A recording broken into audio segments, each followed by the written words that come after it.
This dance starts with weight on your left. You're going to step out, heel on your right, back together, heel out on your left, back together, walk, walk, tap, tap. Then you're going to do a quarter turn Monterey, starting with your right. So you're going to do a Monterey, quarter turn, step out with your left, back together. Then you're going to do a jazz box. And you're going to do a right slide, step beside it with your left, step out with your left, step together, and then you're going to do a quarter turn grapevine. So grapevine with a quarter turn scuff.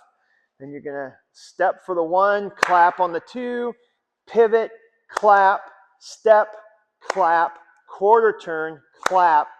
Make sure that you shift that right to your weight to your left foot, because you're going to start back beginning to dance with that right heel back together. This dance has one restart. It's on the 6th wall, which happens to be facing 3 o'clock. And we're going to walk through it right now. It's after the first 16 counts. So it's going to be heel together, walk, walk, tap, tap.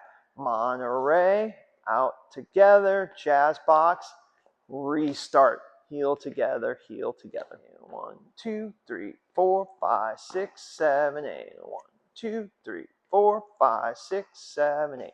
1, 2, 3, 4, 5, 6, 7, 8. 1, 2, 3, 4, 5, 6, 7, 8.